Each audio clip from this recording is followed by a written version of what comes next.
Hello everyone, my name is Mohsin Mullah and I welcome you all to this very interesting session on microcontroller. In this session, I am going to deal with introduction to microcontroller. So as we all know that at our houses we will be continuously using some automated machines such as washing machine, microwave oven, or whenever we visit a hospital or a clinic, so there will be automated devices that will be used to measure our heartbeat or blood pressure level or O2 stat temperature, etc. And then very commonly used appliance, that is the cell phone. So have you ever wondered how all of these machines do perform all of these tasks without any help on their own? Okay, so here they work because of a very important part that they all must have for their functioning. So here all of these devices do contain a very important and a common among all these devices is an integrated circuit. So an integrated circuit is basically a electronic circuit which has a lot of electronic devices integrated on a single chip. Okay, so therefore it is called as an integrated circuit. So washing machine, microwave oven, or the electronic devices used in the hospitals or the cell phone, all of these devices have a very important part in them, that is integrated circuit. Now if you try to understand what exactly these all appliances contain inside that integrated circuit, so let me just take this slide as an example here. So as you can see in this example, so here we have a washing machine. So basically we will be seeing this part and we will be continuously observing the parameter displayed here, and we will be setting whatever tasks we want to perform depending upon our requirement. So inside this control panel here we have a big circuit. That circuit consists of different, you can say, operation or tasks that to be performed. So power on off button, stop button, then start button, and then mode selector. So we know that in washing machine we can select different modes as per different varieties of clothes can be washed inside the machine. At the same time, the washing machine will be continuously monitoring certain parameters, such as the what is the inlet valve condition, what is the outlet valve condition, and how much is the water level, with the help of a sensor. And then it will control the rotation speed of the motor by using a motor control, where it will directly control the speed of the DC motor used inside the washing machine. So in the same way, here we can also see what is inside of a microwave oven. So a microwave oven, as we know that it is used to heat various types of food items such as pizza or non-veg items, also it can heat. So to perform these different requirements of the heating requirements by the different food items, we need to uh, give some instructions to the microwave oven to perform those tasks. So those instructions are given to the oven with the help of these two knobs. So one of the knobs will be for the temperature, to set the temperature required, and another will be to set the time for which the item is needed to be kept inside. So these two instructions when given to the microwave oven, then it will start doing its own operation, and it will continue to do so till the time is over. Okay, so here inside of this microwave oven we can clearly see that there is use of a very important device, that is a microcontroller. Okay, so all these tasks can be controlled only with the help of microcontroller. So here the input is given with the help of the knobs. It is same in case of a washing machine also. So here whatever knobs or buttons are there, so these will act as the input, and the display, it will be acting as the output by the microcontroller, output signals by the microcontroller that will be displayed on the LCD, as well as the output signals will be given to the motor that will rotate the platform on which the food item is kept. Then it will also control the lighting inside the microwave oven, and the temperature of the grill or whatever grill is there, so that will be that needs to be rotated, so it will also do the rotation part for that grill heater. Okay, and for its operation it will take input from the supply that will be given to the transformer, which is a high voltage transformer, and this high voltage transformer then generates the electromagnetic waves, which we can see here.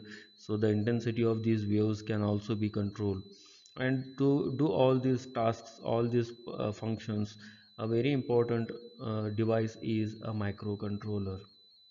Okay, so here this microcontroller, you can try to locate it on the integrated circuit. Okay, so this here is a picture of an integrated circuit, and here you can see that this part at the center of this integrated circuit is nothing but a microcontroller. Okay, so this microcontroller will be continuously taking inputs and handling all the other devices as per the requirement of the output. Okay, so let us try to see what exactly is inside this microcontroller. So here in this here we can try to magnify this microcontroller and see what does it contain. So basically here we can see this is the representation of a microcontroller. So it will be an enclosed single chip, and it will be having pins for the external connections. Okay, and you can see this surrounding pins. So here it is a representation, not exact number of the pins, and depending upon the various types of microcontroller, the number of pins are going to vary. Okay, so basically this microcontroller, what does it contain is a central processing unit, which is also called as a CPU, and then to store the instructions and the data, it needs to have a memory. Okay, so it will also have a memory module inside it, and then to take the input and to control the output signal, it also requires IO interface. So these are the main three modules of the microcontroller, and if you try to see these modules in detail, so here we can try to magnify it further, and let us see what exactly are these modules and what are their main objectives or functions in this microcontroller. So here you can see a central processing unit. Okay, this is nothing but a microprocessor basically, which is used for processing the data and doing the calculation part. And then there is the memory is divided into two parts. One is this read only memory, ROM, which is also called as a read only memory, and then there is another memory which is called as random access memory or RAM. So we'll see in a bit what exactly are the functions of these modules here. Random access memory, so these are the main components or the parts of the uh, microcontroller along with these devices. So here we have input output interface. So this IO interface is also very important part of the microcontroller. So with the help of these main four modules, the microcontroller is able to perform all the tasks that it performs. Now let us try to see function of each of these different modules. Okay, so we have a central processing unit. So here the central processing unit is used for basically, here it will be used for basically doing the calculation and controlling part. Calculation and controlling tasks are performed by this CPU. Okay, so calculation means what? So here sometimes we need to use the microcontroller for mathematical operations as well, as such as for addition, subtraction, multiplication. So in that case, so it has to perform the calculation part, and at the same time controlling. So here the microcontroller's main object is to control some output devices. Now to control, so one module has to perform that controlling task, and this is the part that is CPU, which performs the controlling of the various devices. And then there is a ROM, okay, read only memory. So in the previous slide we had seen here this ROM. Now what is the function of this ROM? Now the CPU cannot do everything on its own. It requires set of instructions. So the human or the programmer is going to provide that commands or the set of instructions, then only the CPU can perform the operations. Now to give the set of instructions, it needs to be stored in the microcontroller. So it is stored in this read only memory. So here basically what is stored is nothing but the instructions, or also called as codes, are stored. Instructions or codes are stored in the read only memory, and whenever the CPU is going to perform a task, it is going to fetch these instructions and do the task accordingly. And now what is the purpose of this RAM, or random access memory? So in our mobile phones as well as in your laptops, PCs, you very often come across this word RAM. 2 GB RAM, 4 GB RAM, 6 GB RAM. Nowadays 8 GB RAM phones are also available. So what does its function is? Okay, so RAM is basically used for storing the data or the variables generated while executing the various tasks. So here what does the RAM stores? So variables or data, variables or data, and it stores them temporarily. As we are going to change the program, so that time again some data will be generated at that, and that data will be stored in this random access memory. Okay, and then we have these input output devices. Okay, IO, not input output devices, IO ports. Okay, IO ports. So these IO ports are very essential if you at all we want to use microcontroller for practical applications. Why? Because we want to feed the instructions. Now these codes and instructions can be fed by a keyboard or a keypad, then only we can enter the codes. So here we need to connect a keyboard. This keyboard is going to be connected to one of the input ports. At the same time, whatever task the microcontroller needs to perform, so it needs to perform uh, through the input output port only. So one of the port will be used as input port and one of the port will be used as output port, and it will control the signal. So here I'll just write it as output signal. So output signal means basically what does it give is a high signal, high voltage signal. High voltage means plus 5 volt output signal, that is it. Okay, so that is what it is going to give, and based on this value itself the various operations can be performed. Okay, I hope the various functions of device, the different modules used in the microcontroller are clear to you. So we'll see specifically how exactly this will work. So here I have taken an example. So here we need to give certain instructions to the microcontroller in order to perform the task. So whatever instructions I need to give, I need to type it through a input device. So here input device I am going to use a laptop or a PC, because I need to type the instructions in the words that I understand, and in turn the software used in the laptop or PC will convert or decode it into the required digits. Okay, so that is 0011, something like that. So 8-bit microcontroller will have 8 bits of such zeros and ones. So that means whatever words I'm going to write, it will decode, and those zeros and ones the microcontroller will understand. It will perform the task accordingly. So here let us assume there is a task of glowing a LED bulb. Okay, so here let me just take an example of glowing a LED bulb. Okay, so to glow this LED bulb, we need to give the uh, voltage signal here. So let me just connect it to this port here.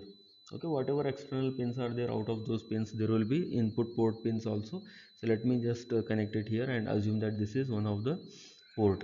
Okay, So now to perform this glow of LED task, what I need to do is I need to give the instruction. So let me just type in the instructions and let me see what will happen. Okay, so here I'm just going to show you through the simple instructions. So I'm going to initiate a program. So in main program, so inside that what I want to achieve is I want to turn on the LED. Okay, so therefore what I'm going to do here is I'm going to assign the uh, ports as input or output ports. So GPIO, so I'm going to configure the port. Okay, so whatever port is there, so that port will be configured here. And then inside that what I'm going to do is I'm going to turn on the LED. So LED on.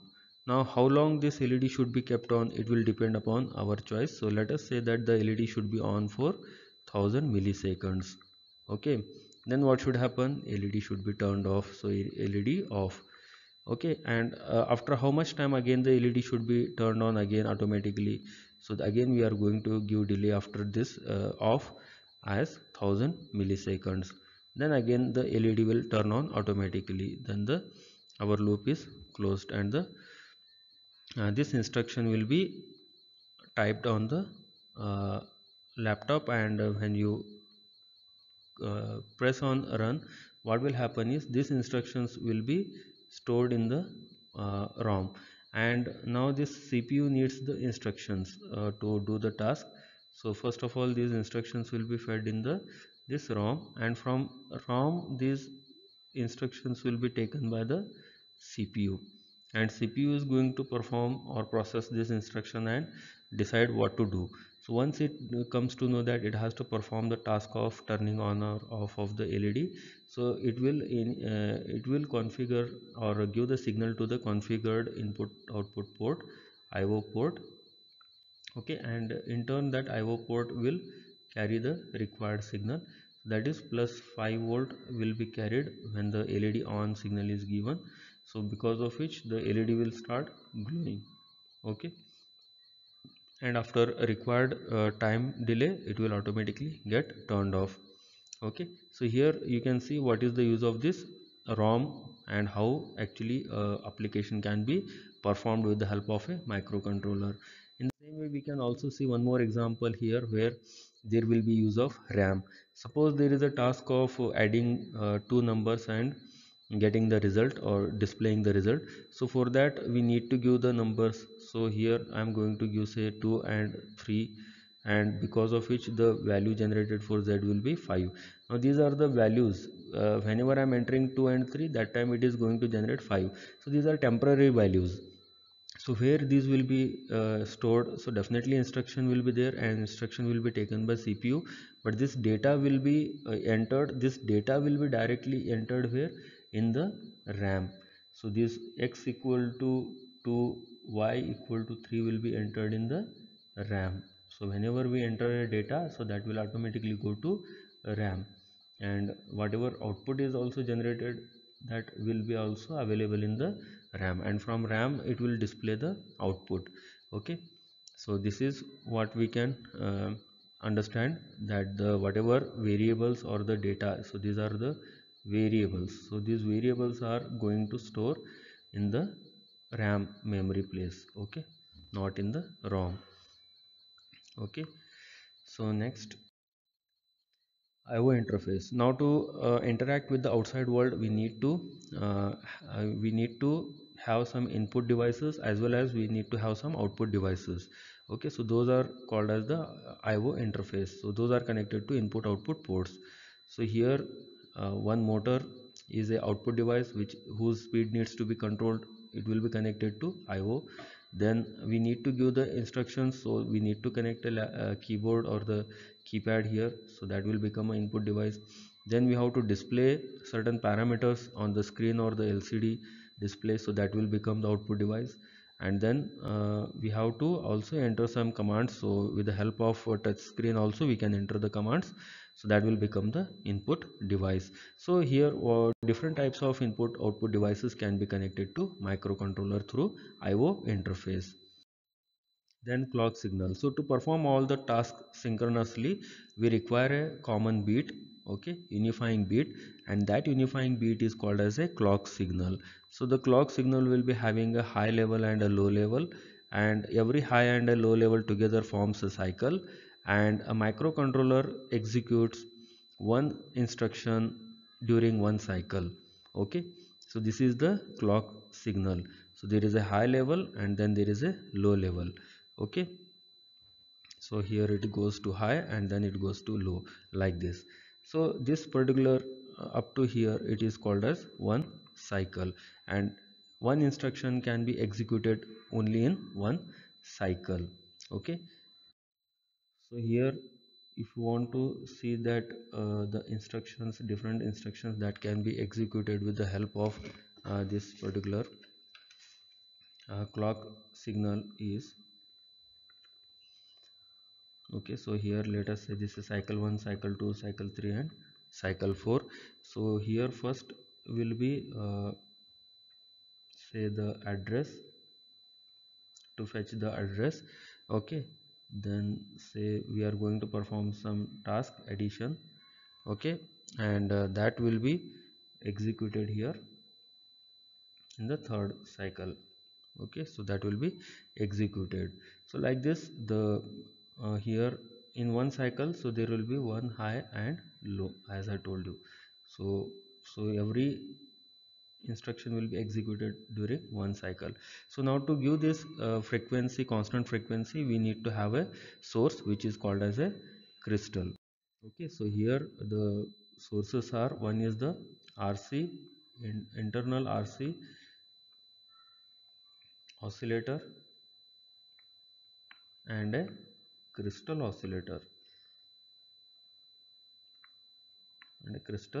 oscillator, so most of the time we will be using the crystal oscillator as it gives the constant frequency all the time. Okay, so crystal oscillator will be connected and it will give the constant frequency all the time. So I hope you enjoyed this session and also understood the basic features of a microcontroller. Thank you for watching this video.